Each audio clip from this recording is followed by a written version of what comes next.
You are listening to Missed Apex Podcast. It's an emergency. We live F1.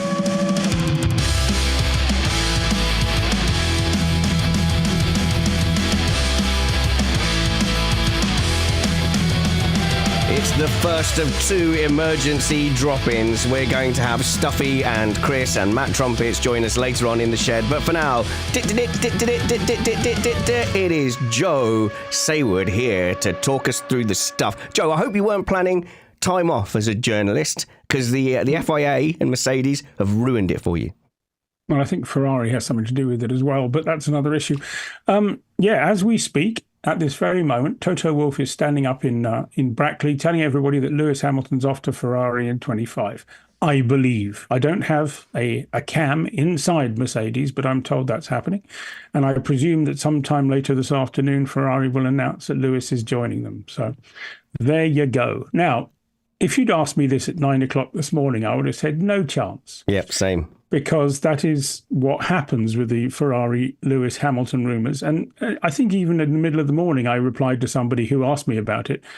Did I think there was anything to it? And I just said no, because I hadn't heard anything. And admittedly, I hadn't looked very much. But there was something about this. A friend of mine rang me up, somebody in Formula One, and said, have you seen all these rumours? And I thought, hey, up, now this is unusual. So I then had a look around, and then I had a phone call or two just to make sure that I wasn't messing it up, and I found out it's all true. And so I wrote it, and I got abused by people for saying it 1 hour before that it wasn't, and then saying it wasn't, and then saying it was. But, I was convinced immediately that it was.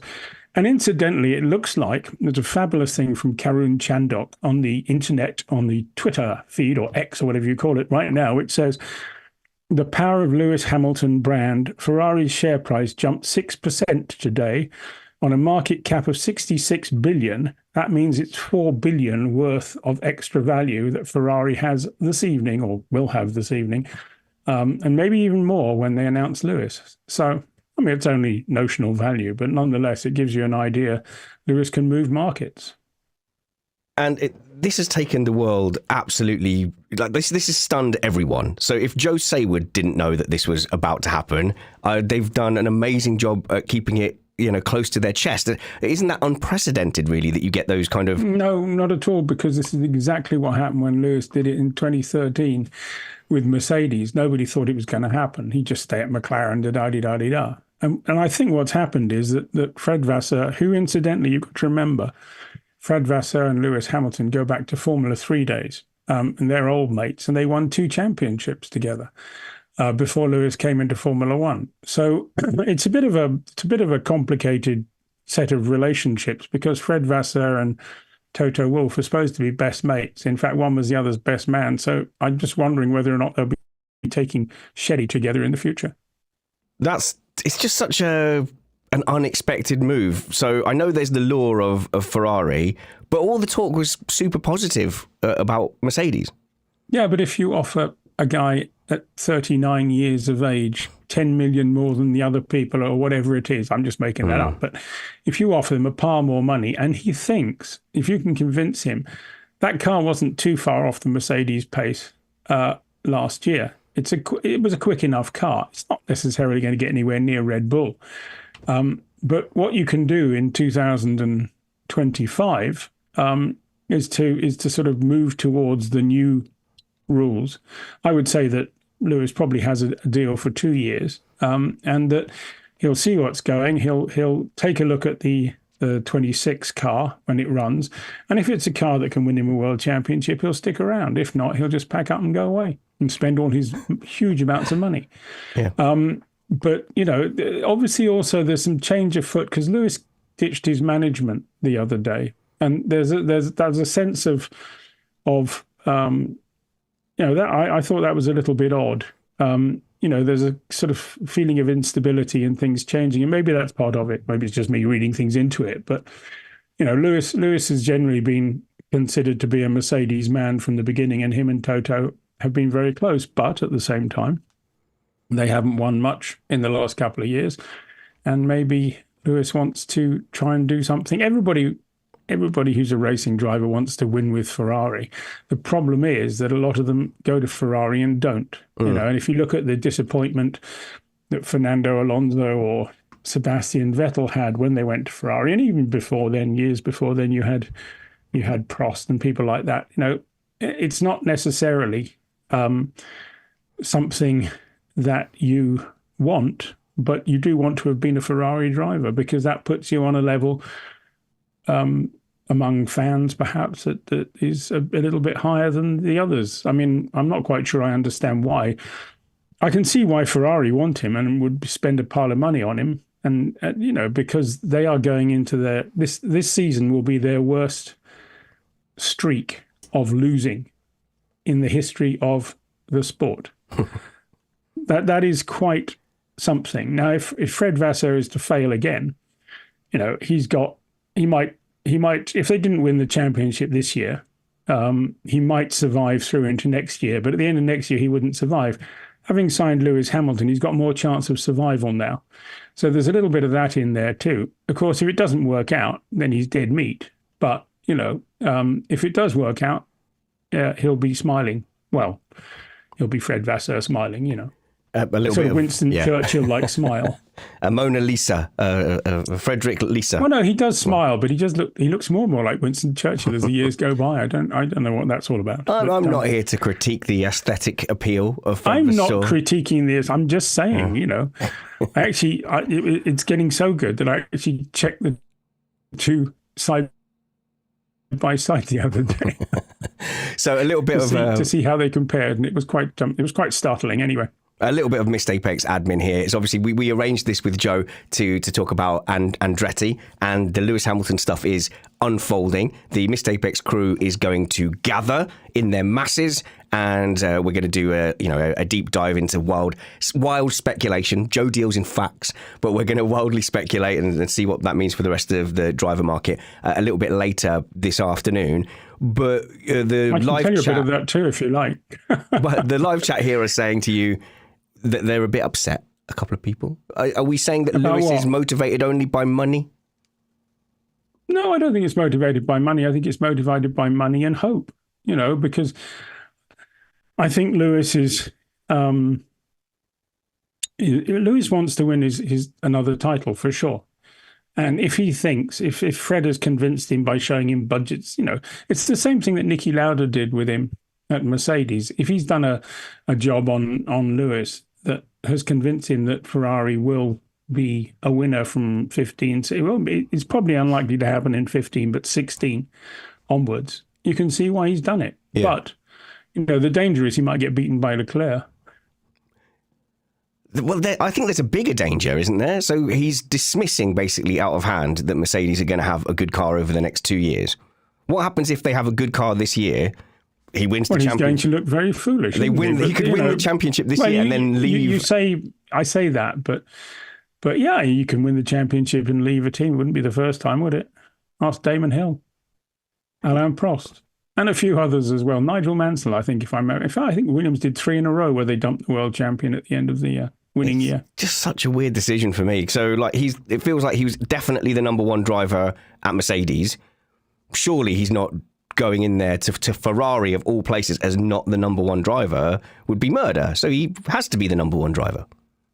Well, I'm not sure there is a number one driver at Ferrari because, well, maybe there is. But if that's the case, Charles Leclerc will be off soon, won't he? So, the fact is that everybody is lining up at the moment. The reason this is all happening is at 26 is new rules. And at the beginning of a new rules, you get a new pecking order, and that tells you who's going to win the championships for the next few years to come, because that's how tight it is. People underestimate how hard it is to be successful in Formula One. And I think the second story we're going to discuss is all about that as well. So, it's really hard to be successful in Formula One. It's a lot closer than people think. And as everyone says, well, everyone's rubbish apart from Red Bull. Well, everyone's rubbish apart from the fact that 8 teams have scored podiums in the last 3 years.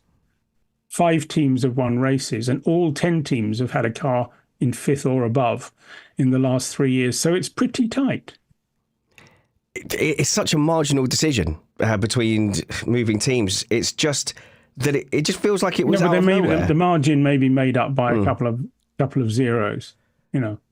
It's a move down the grid, though. No, the way you'd look at it is that, I mean, if you look at last year's results, which is all you can do, you can say it's a sideways move. But in his mind, when he moved to Mercedes, it looked like a downward move as well. Yeah. But it wasn't. So we'll have to see. We can only judge him when it all happens. I think that a lot of people romanticize Ferrari and don't realize what it's like going there. And I think it's difficult to attract good people. But if you've got Lewis Hamilton, that will help. And I know that Ferrari has been going around pulling out some of the best people they can find by offering them large amounts of money and perhaps even telling them that Lewis Hamilton's coming. Who knows? I doubt it, because we would have heard about it probably. But, there are people who would now consider going there, perhaps, who wouldn't before. But, we've got to see a sense of the team really pulling together and working as one, as opposed to, we've seen an awful lot of sort of political discontent within Ferrari about who's the boss, who is this guy Vigno, how much power does he have? Fred Vassar doesn't have as much power as Binotto had. All this kind of stuff that's been going on, which is not what a team needs. A team needs to have a clear path, a clear leader, and a clear strategy and method. So we'll see what happens. If you bring Lewis Hamilton to Ferrari and he's not the number one driver, I think that's absolute madness. So this clearly means... Go on. This thing about number one drivers is number one drivers are decided by the drivers themselves. If you try to decide a number one driver, you just create a stress within your team. It has to be the fastest guy. It just has to be. Well, I suppose if he's not faster than Leclerc, then we'll find out. But what's the contract status of the Ferrari drivers then? They're both, Leclerc is there until, they gave a very blurry announcement last week saying multi-year, da-di-da-di-da. And I think perhaps it's just to get him to I think there's a break. In fact, I'd be amazed if there wasn't a break at the end of 26. So he's probably in a 2-year with a break at the end of 26 and 2 more years after that under option. But every driver is going to want to break in 26 because that's when everyone will shift around to get into the best cars. It's incredible. So Sainz is... No one's talking about Sainz. Well, Sainz is off to Audi probably. But having said that, with Lewis moving, everything will get shaken up. But having said that, would Sainz be top of the list at Mercedes? I doubt it. I think there's... Oh, here we go. Here's some theory. McLaren came out with all their big bump saying, whatever it takes, this is going to be brilliant. We're better than everyone except Red Bull. They did all of that because they had a sniff that there was going to be a seat at Mercedes and they needed to lock down Lando Norris's contract. And I'm assuming Lando Norris is looking across now over at Brackley going, ooh, a matter of weeks. I don't think Lando Norris would have been on that list either, How? To be honest. Really? Yeah. People will be surprised to hear you say that, Joe. No, I think if I was Mercedes looking around, I'd be looking at Piastri more than I'd be looking at Lando. I don't mean that negatively about Lando, but Piastri in his first year has done an amazing job. You've got to bear in mind that Mercedes have also got this mega kid coming up who won't be ready in time for next year unless he wins the Formula 2 championship first time out, which is pretty unlikely. But you never know, he might. And even then, it would still be too early, I think, for him to leap into Formula 1 because you can't do the testing you need and all this sort of stuff. So I think they'd be looking for somebody to come in there. George has got to keep on his game as well because he's got a contract whenever that's up. But there's other people who might come on the market who could be the kind of people Mercedes like Esteban Ocon, who used to be a Mercedes driver, or Alex Albon, who's jolly good and George's best mate. Right. There's so much to think about and unpack there because I don't. Mm-hmm. I know, like, personally, if you say to me Albon to Mercedes, then I think that they have then the weakest lineup out of the top 4 or 5 teams. Yeah, but that's because you don't necessarily rate Albon. Yes. Or Russell in that very top echelon. If you've got Russell will dispatch Albon with ease. But I don't think Russell's going to be doing that to Alonso, Hamilton, Leclerc, or Verstappen. Okay, well, that's your opinion. Yeah, it is. Yeah, but I get to do that because, you know. I get to do what I do. Yes, you deal with facts, Joe. So obviously that Hamilton story is emerging. What we do seem to know as a fact at the moment from all the best sources is that Lewis Hamilton will be a Ferrari driver from 2025. So definitely no hint of it from 2024, and we don't have any facts on who is then filling in the Mercedes seat or which Ferrari driver will be vacating. Is that the state of play at the moment? No, we know exactly who's vacating. Carlos Sainz is vacating, for sure. I would think that Carlos Sainz will end up going to Sauber if I was a gambling person, because that would put him in 25, ready to help them out to get ready to become Audi, and then he's an Audi boy because Sainz and Audi go together like fish and chips. Just need a bit of curry sauce. All right then, Joe. Okay, so that's what we know for the moment, and we'll see. We'll keep a watching eye on a ticker on the news ticker as news emerges, because we believe that the Mercedes team is being informed as we speak, and they're expecting something from Ferrari later in the afternoon. So we will regather with the troops. I think Stuffy and Chris Stevens are going to come on and join me, and you can catch me a bit later on as well with Meg on the Ringer. So yesterday, Joe, the FOM, Liberty Media, said no to Andretti's request to have an entry into Formula One. People were outraged. I was fully expecting Liberty Media to say no and for them to not have a commercial deal. What I didn't know was that they were allowed to just out and out say no. I thought they were going to have to come up with more games. But I'm actually surprised that so many other people were surprised, because the strength of will of the teams plus Liberty Media to not have Andretti in, to me, seemed very obvious. But it hit Americans hard yesterday. Hang on, stop. You've made one massive mistake there. Unlikely. And that is, you're saying that the other teams are involved in this process. Yes, I fully believe that. Yeah, but it's not true. No, okay, so not in the actual decision. They're allowed to have an opinion, just as you're allowed to have an opinion, and I'm allowed to have an opinion. Oh, I need to clarify that then, Joe. Hang on, Joe, in terms of making the decision, no, that would be anti-competitive, wouldn't it? Yes, and they can't do that. But you're mischaracterizing what I'm saying. So I'm not saying that there was... what I'm saying is that they have no input of... They can have an opinion, but the official decision is made very clearly. Yeah. No, but everyone's allowed an opinion. I'm allowed an opinion. You're allowed an opinion. Okay. But everyone can go to Stefano and say, you shouldn't do this, you shouldn't do that. But the fact is, they don't get a voice. I don't buy it. I think they work together. Well, you don't have to buy it. Yeah. Go to court and prove it. Okay. You've just libelled them. I haven't libelled them. I think they work. Yes, they've got a collaborative business arrangement. Well, in that case, let me clarify. If we're saying libel, I need to be able to say what I'm saying clearly. So what I'm saying is they have their interests together. They work as commercial partners, and the FOM will absolutely know the team's opinions, and those teams' opinions will have weight in the decisions they make. Everybody's opinions has weight in what has been decided. Not just the teams. There's the circuits, the sponsors, the TV companies. There's all kinds of other people. They call them the stakeholders. However, none of the stakeholders have any right of decision, right to make that decision. That is a decision that is made by Formula One and Liberty Media. And that decision, made incidentally by an American company, which everyone seems to forget, is not to include Andretti, which is fair enough. They put out a very detailed, well-argued, well-reasoned, and legally very correct statement saying why. And I don't think there's any case for competition authorities in either side. I mean, there's always going to be some lawyer in the US who will make it up and sort of say, I can do this for you. But I don't think there's a case to be heard there. Okay, so we can skip ahead to what is potentially the next step. So Liberty Media have said no. FOM have said no. So on the face of it, that would be the end of it. And you said the magic words, anti-competition.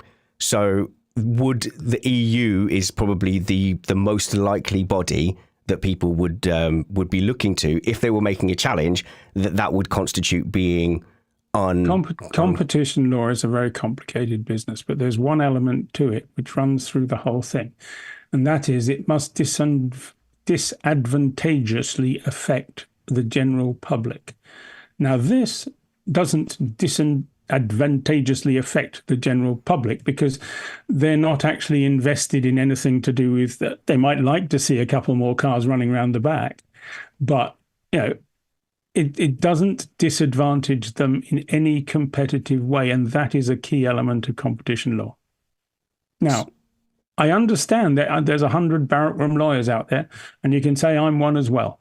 But the fact is that, you don't think that F1 has looked at this and gone, what can we do? What can we not do? They are experts in competition law. They've already been through the ringer in the past. And bear in mind that the person who is head of the legal department at FOM has been there for 143 years, and she did it the last time.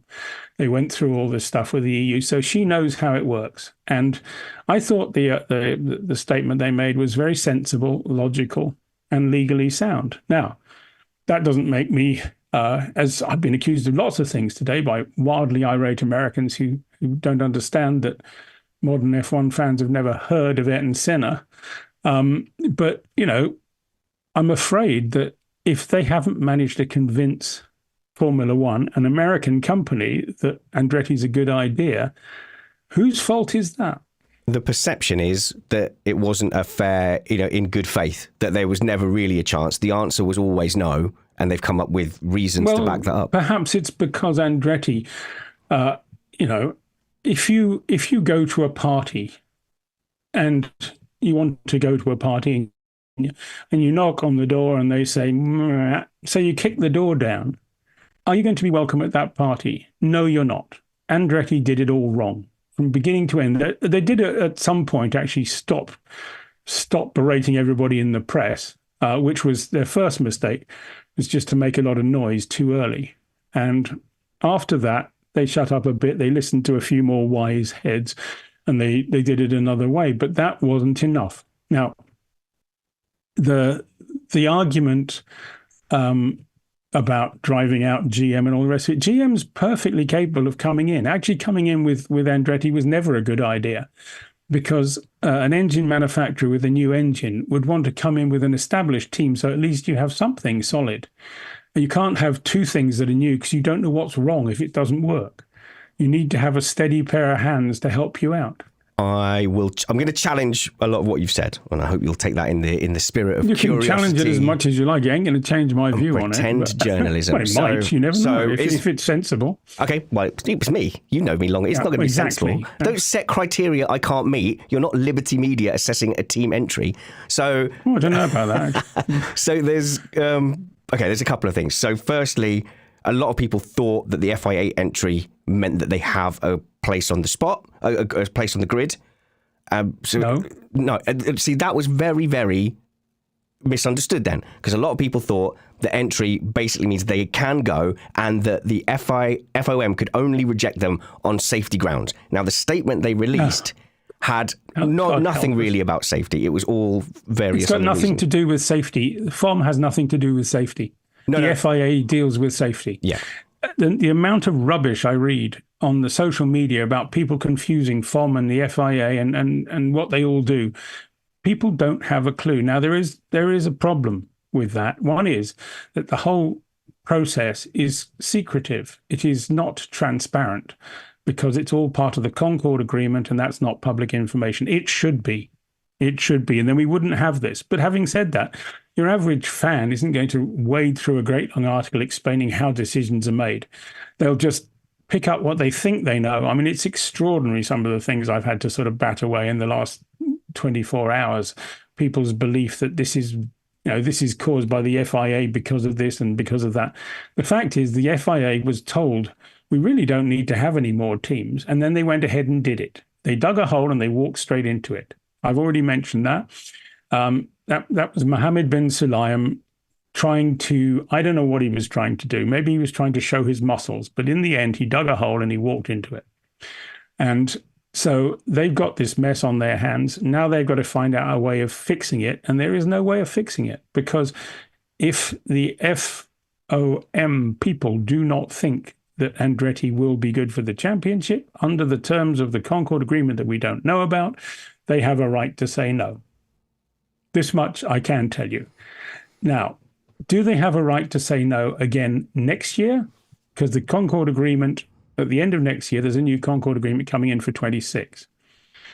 What will the terms of that be? They are being negotiated at the moment. One of the reasons Andretti wanted to come in this early was to sign the Concord Agreement before it ended, which would mean a number of different things, including the amount of money they'd have to pay to level the amount of money they were taking out, because it's going to increase, or not, as the case may be. I mean, I think the most sensible thing, to be quite honest, would be for everybody to get together and say, we actually don't need more than 10 teams, because we can't, there's lots of places you can't fit 10 teams in. I know that sounds silly, but go look at Zandvoort or Monaco. In the old, well, which is better? Would you prefer to go to Monaco and have a whole bunch of people who have one time session, and then go home at the end of it? That's what used to happen. That was limited to 20 cars because there was no room. And, so this is something you've got to bear in mind. Joe, we just had 26 cars on the grid. We just had it. We just had 12 No, not teams. in Monaco. You never did. So what happened at Monaco when there was Caterham and... There were fewer cars. When there was Caterham and Marussia, when there was 24-car grid. There was a Monaco Grand Prix then. That was like 20 teams. I think this is why people... I could pick through this statement, and I'm going to, about the individual points. The garages argument just doesn't hold water, because 10 years ago, there was 12 teams. Yeah, but the teams had 10 people 12 years ago. They're completely different entities nowadays. You can't... No, but it's true. They've grown enormously. There's a huge number of people now, and it's a different game. You've also got the FIA garages, which don't consist of 3 men and a dog. You've got the FOM garages with safety cars. All this stuff, you can't do it. I mean, if you go and look at these places and see when they're packed out, they're already packed out. Monaco's already tried to do what they can by putting a second story on everything, and you still haven't got enough space for it all. And Zandvoort, there's nowhere to put it. Just as examples, there are other places where they'd have to, and this is in the statement you will have read yesterday, or not, as the case may be. But it says that some of the stakeholders, it would be very expensive because they would have to make changes to the things, and so they're not in favour of it either. Because at the end of the day, what do you get? What do you get with 2 cars that are most likely going to be at the back for the first 5 years? What do you get? What additional value do you get? Okay, but the counter argument, I guess, that people will say is, what value have we got from Haas? Haas were allowed to join. Yeah, but Haas were allowed to join in discussions 10 years ago. The world has changed. The world changes in 10 years. Now Formula One teams have a value. They never did before. At the time, you were worried about people going bust, because they did go bust. But in recent times, there is nobody who has gone bust, and then nobody going to go bust. Williams was the last one, the last people who came in and saved Williams, and Aston Martin, Racing Point, Force India, whatever you want to call it. That was saved by people who got things for cheap, So they were the ones who got in. The bus left after that. Andretti could have bought Sauber, didn't. Wait, stop. I need to stop there. So one of my arguments, because I've been trying to look at this from all sides, is why now? Why are Andretti coming in now? Is it anything to do with the $1 billion you can make from a $200 entry? Yeah. No, this is what a lot of people in Formula One think. Yeah. And they won't say it out loud because, it's not polite. But a lot of people think that the money men, first of all, Michael Andretti is I think he's 62 years old now. Is he really a driven man to the extent to which, he wants to be winning races by the time he's 70? Probably not. But there are some money men behind it who've got seemingly endless amounts of money to buy whatever they want. And there's a lot of people in Formula One who think that here are some businessmen who saw Michael as being a good figurehead, who saw the potential of turning an investment of about 500 million into an investment of $1 billion literally overnight with no risk, because Formula One teams are profitable. And now, they're not. Some of them are not profitable because they're spending the money in investment. But if you look at Mercedes returns, for example, in 2022, they made £59 million profit. £59 million. Alpine made a profit of about 25, I think it is. I mean, I went through it all. I've forgotten them all at the top of my head. But, there is a lot of profit in Formula One, which is why the value is going up. You could settle that up today and sell it next season and double your money. Well, you could if you can find. I mean, there's no shortage of buyers out there. People say, well, they just buy Haas. Haas doesn't want to sell. Haas has turned down $1 billion. Believe me, he has turned down he's turned down a valuation of the team at $1 billion for certain. There are other people who don't want to sell.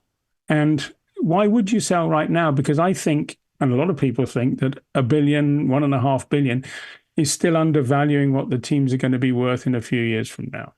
So that's why you can't buy one, because ultimately, if you look at the valuations of sports teams in the NFL and things like that, Formula One is still a baby in terms of value, but not in terms of potential. This is my audition for Newsnight, Joe. Minister, can I direct you to your words from 2000? No. So I'm going to push you on the statement, because I think there, what you're making saying from a money point of view, it makes sense.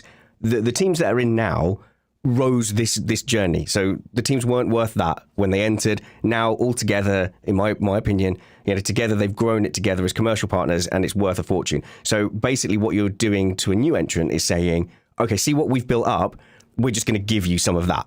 So buying into a franchise makes sense under this model. Allowing a new team from a money point of view makes no sense whatsoever. But this is why I truly believe that the answer came, the conclusion came first and the reasoning came second. I don't buy anything that came out in that statement. I think it was garbage from top to bottom. And the biggest one was using poor old Renault as a defence. So basically, if Andretti come in with the intention... Poor old Renault, which well, I've read the statement, Joe, so let me Yeah, so have I, but I don't remember reading about Renault in there. What did it say? It inferred Renault, put it this way, but it said if they come in with an intention to run GM, but initially have to force one of the existing power unit suppliers to supply them. Okay, that's different. That is actually a perfectly fair point. Then the IP the is point at about risk. engine. No, but the point about engines is we all know that if you have engines that are run by or supplied by one company, the chances are that they will be seen by another company that may be coming in later. It happens all the time. No matter how hard you try to pretend it's not happening, people see things. So if nobody would want to be an engine supplier with Andretti, which is why they haven't got one. The only way they could get one is to force somebody to do it. And forcing somebody to do it for 25, 26, 27, that's 3 years of forcing somebody who doesn't want to do it, knowing that a lot of that IP might just disappear off and there's nothing you can do about it. I can't see why that is a bad argument, because, all they'll get is the absolute minimum, but they don't get anything until they get an entry. If they don't have an entry, they can't have an engine. Now, originally, they had a deal. They had some kind of a deal worked out with Renault, and they let that lapse. Now, if you can explain to me why they let that lapse, I don't know. Can you explain to me why Andretti didn't turn up at the meeting that they were asked to go to by Formula One? I don't understand that either. So these are things that we have to take into account. You can't just side with one side or the other. Both sides have got pluses and minuses. But the logic that was argued in that Formula One statement, I think, is entirely sound. Now, the fact that people don't say it out loud is because nobody wants to upset anyone's feelings. Zach Brown may believe all of that stuff that is in the statement, but he's not going to say it out loud because Michael Andretti's his mate, So, and this is what Formula One is like. You can't take everything at face value. So if I'm the only bloke saying this is a sensible, logical statement, it's not because I'm an idiot. It's because I talk to enough people to know that they're not necessarily always telling the truth. They speak with forked tongues. Well, I agree with you that there's a lot of untruths. I'm speaking from the fan community, and very rarely do fans on the street get an opportunity to have an established, accredited F1 journalist who's really in the know in front of them to grill them. So I'm representing a lot of that. Grill away, and I will fight back. Yeah, well, if you were put off by me fighting you, you wouldn't have still be here after 6 years. But I'm representing a lot of the God, is anger it that online. long? It's been ages. It's been ages, Joe. So those little tiny things you first met that we spawned. Yeah, they've got deep voices and everything, and they're off on their own on their adventures. So it's been that long. There is so much anger out there, especially from the Americans, and I know we've gone through a lot of. Well, hang on a minute. If you look at all this anger, especially from the Americans, you're looking at a bunch of people who go on Twitter. Okay, now. The vast majority of people don't get angry. They don't care enough to get angry. It's true. And an awful lot of the fans getting angry are of a certain age, and they think that Formula One's gone to shit. The whole thing is terrible because there's been change, and it's not like it used to be. There's an awful lot of people like that, and to be unkind, perhaps, but that is the Andretti support club, because the younger people don't know who Andretti is. It was always with this. There's going to be a vocal minority who threaten to never watch F1 again. And my view on that is if you don't like Formula One, don't watch it. And the fact is that people are still watching it, and they're watching it in bigger numbers. And no matter what the old grumpy old men of Formula One say, it's still going up. Now, maybe it'll go down. Maybe I'm just not a grumpy old man like the others. I just think we are. The sport is better than and I've been in it for 36 years or whatever it is, and I think it's better than it's ever been in every respect. Karen just thinks that you're patronising Americans. I want to be clear on your behalf, Joe, that you're patronising everyone. I'm not patronising anybody. I'm just saying that, look, some people... all I can do is speak logic. I speak logic, okay? I am not anti-American. I understand Americans. I have spent a lot of my life. Please don't say you've got an American friend. Please don't. No, I don't have an American friend. I have an American ex-wife. Oh. So yeah, there you go.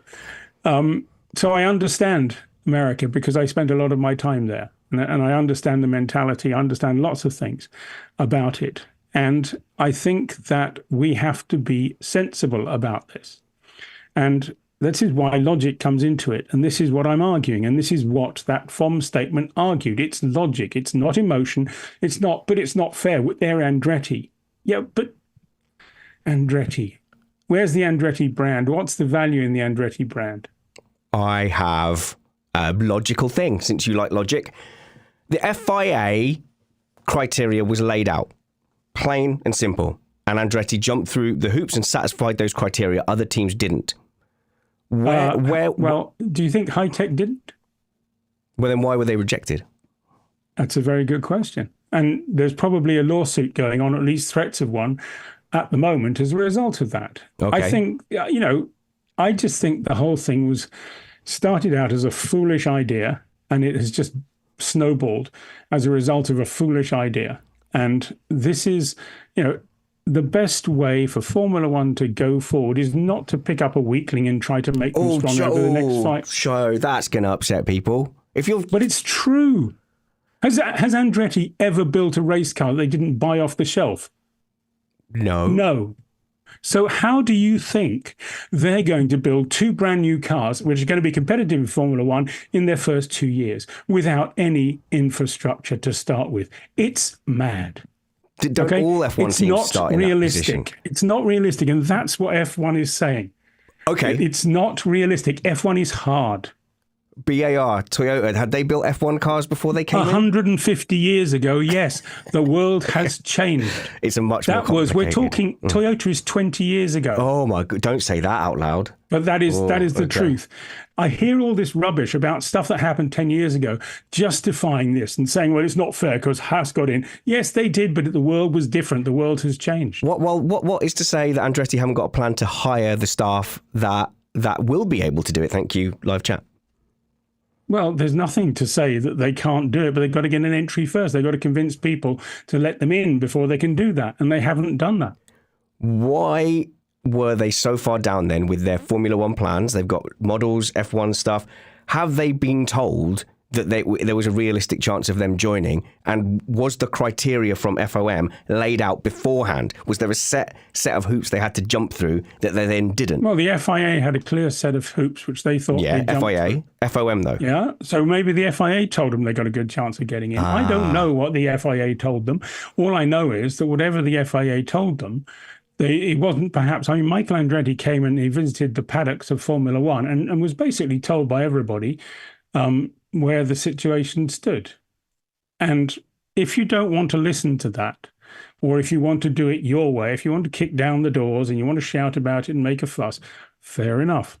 But that doesn't mean it's going to be successful. And you've got to bear in mind the fact that people think they're behind all this is a cynical motivation that is not to do with racing. So money. So cynical motivation of people using think. Andretti's name to basically buy an entry and make money. That's what people think, yeah. People, not you. You're just expressing other people's opinion. I am not expressing an opinion on this because I'm trying to deal in fact. And the fact is that I can see that argument. I can see that there might be some potential in that. I can see the alternative arguments as well. So the answer is we don't know, but you can understand why people feel that way on both sides. But I think that they are unrealistic in their expectations of what they can do. I particularly basing it all in the US and this kind of stuff, it's just not realistic. And if you don't understand why it's not realistic, you don't understand Formula One. And that's really where I think the problem comes, because a lot of the fans think it's easier than it is. I love how animated you are on this. This is great. We found it. We found the things that get Joe's hot buttons popping. If I may, well, I'm just trying to make sure that people understand what it's all about, because it doesn't make any sense, does it? You have Liberty Media, a New York Stock Exchange listed company, turning down an American team with an American car manufacturer behind them. Where's the logic in that? The fact is, they don't think it'll work. I've got a few comments here, if you'll allow me, from the live chat. I'm so surprised that what an emotive topic this is. So there's a much older and less attractive podcaster making a comment that Audi has already admitted that they're going to suck in 2026 and they're quote unquote a new entry. So this is why I'm saying it's about the. Yeah, but they're not a new entry. They're buying a team that's existing. They've got a team with one of the best wind tunnels, with a huge staff. Not all of them are the best in the world, but they've got all the stuff there. They're not building it from scratch. Sure, and this is a team that Andretti could have bought. Yes, but that would have been much more expensive than the 200 million entry. We don't know. What we do know is that the conversations they nearly signed. Michael Andretti had a contract to sign. Why he didn't sign it, I don't know.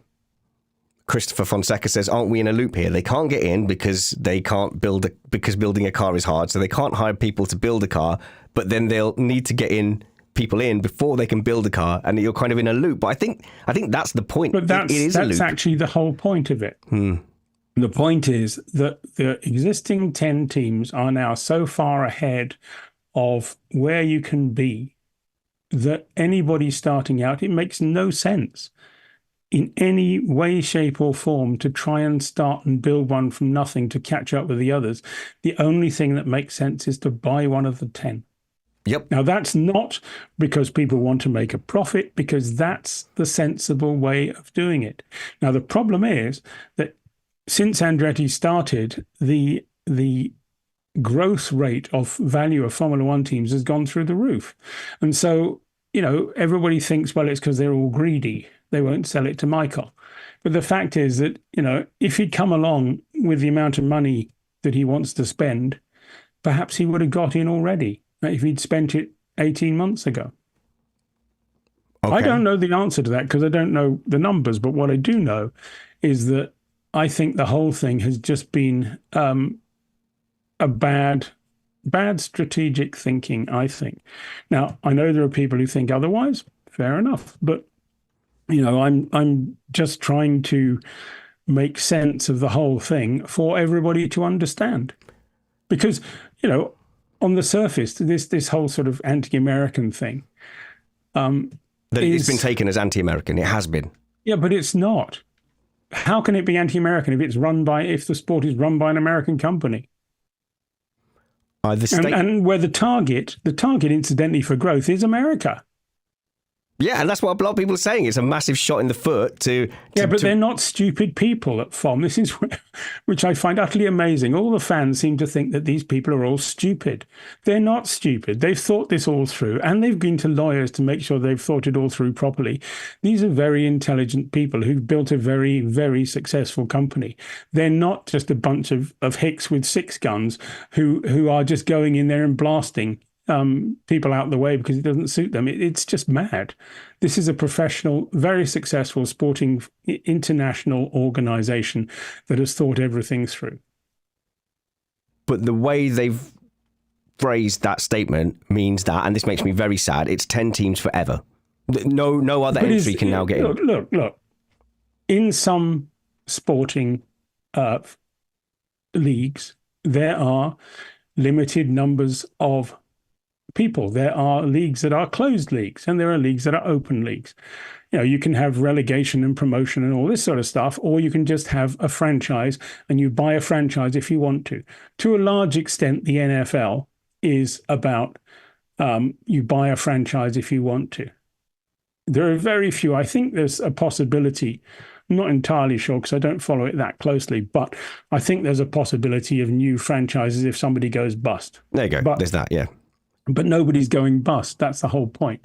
They don't go bust because they are pulling in so much money that the ones at the back are just cruising along, cruising and collecting. And that's not what you want in a sport, But if you look at Formula One, if it's closed, that doesn't mean that the best people coming up can't get in. Where did Christian Horner come from? F2. Where did Eric Boulier come from? Where did Ollie Oates come from? What they do is, where did Fred Vasseur come from? They all come from having learned how to do it. And then they get hired by the big teams. They can't take their own team through into Formula One because it's basically they all recognize that it's impossible. So some go and play at Indy cars or whatever. The fact is that it's just so far ahead in every respect, in technology, money, all these different elements. It's just hard to compete.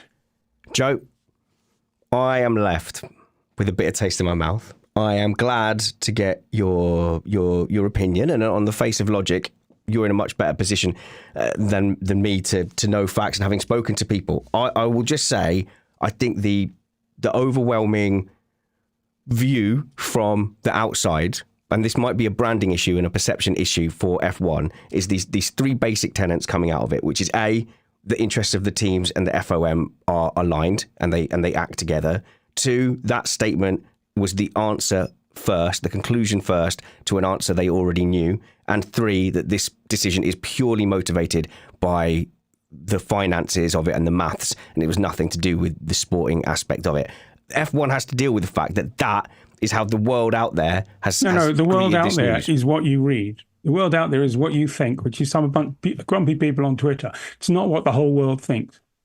You've got to bear in mind that just because social media says something, it doesn't mean that everyone thinks that. I mean, we've got fan forums here, the Missed Apex. No, that's fan forums. I'm saying. Oh, okay. So there's a whole bunch of people out there who aren't on social media who don't think this way. Okay, you can't just assume that the whole world thinks that way because social media says that. Social media's got a whole bunch of flakes on it. Everyone's on social media, Joe. Joe, everyone's on social media. They're not. Yeah, everybody's yes, they are. not on social media. Everyone has some form of social media, and they're on there. Apart from hipsters who don't even own a TV, is what they say. But the group of people that I have in our Patreon Slack group, these are not flaky people. These are not dumb people. These are intelligent people, and this is the perception that they have got from F1. So whether F1 likes it or not, whether it's true or not, the things I listed is how the world has reacted to their news of rejecting Andretti and the statement they put out. Well, if you actually stop and think about it, it doesn't make sense. That's what you have to bear in mind. A lot of people are getting emotive about it and not thinking about it in terms of the logic behind it all. The logic behind it all is sound. And I think you've made your case. I hope so, because I think it's unfair. A lot of the stuff that's been flying around about the greed, certainly with the teams do not have a voice in this. And it is, they have an opinion, just as you have an opinion, I have an opinion. But the idea that it's all about greed, the whole thing's about making more money and making the whole thing is about, but it's also about making a better sport. And that's the thing. The sport is so much better than it was in the old days. And if you go to the races and you see how close it is, you see that. And you see that balancing, having a budget cap, you see that. Giving them value, you see that. It's all logic. And it's business logic. It's good business. Yeah. Where I really have agreed with you here, though, is because my instinct yesterday was everyone was sort of white knighting it a little bit, like poor old Andretti versus the greed of Liberty. And whilst I agree that Liberty are acting in their financial interests, hearing They're you acting say... in everybody's financial interest. Yeah, everybody in their little club, yeah? But Andretti not just their little the club, the whole sport, the fans as well. Having a better global show with a higher profile, with this and that. Okay, people complain about it costing more money because more people want to go. Where's my financial interests? I can't afford to go to Silverstone. Well, if you can't, can you afford to go to any big event worldwide? Have you looked at the prices for the Super Bowl? Have you looked at the concert prices? I need all my money. It's just the way it is. Taylor Swift people money. Spend a lot of money to go to events. Some of them don't necessarily even want to be there, and corporates and all that. It's just the way of the world. Now, whether or not, all the people who say it's not racing like it used to be and it's too expensive, it's this, it's that, there's a whole world out there of motor racing that is affordable and is exciting to watch. So if you don't like Formula One, vote with your feet. Fair enough. No. I'm all for that, because ultimately, I think that is not a key issue, because I don't think that's going to happen. I think that people love it because it's the best. They are the best. And if you go watch Thunder Sports or whatever, I can't even think of the names of these things, but whatever. You go and watch something else, it's not the same, is it? The thing that people don't like you saying out loud is that F1 is better than literally every other motorsport on Earth, and that's why it's the most popular one. It is so good. It's so brilliant. Even on its worst day, it's probably still the best motorsport on the planet. Is that what I say? Or what? I mean, look. Some of the championships are very good. Yeah. If you look at IndyCar, it's good, but the same people. They all have the same cars and the same teams keep winning it.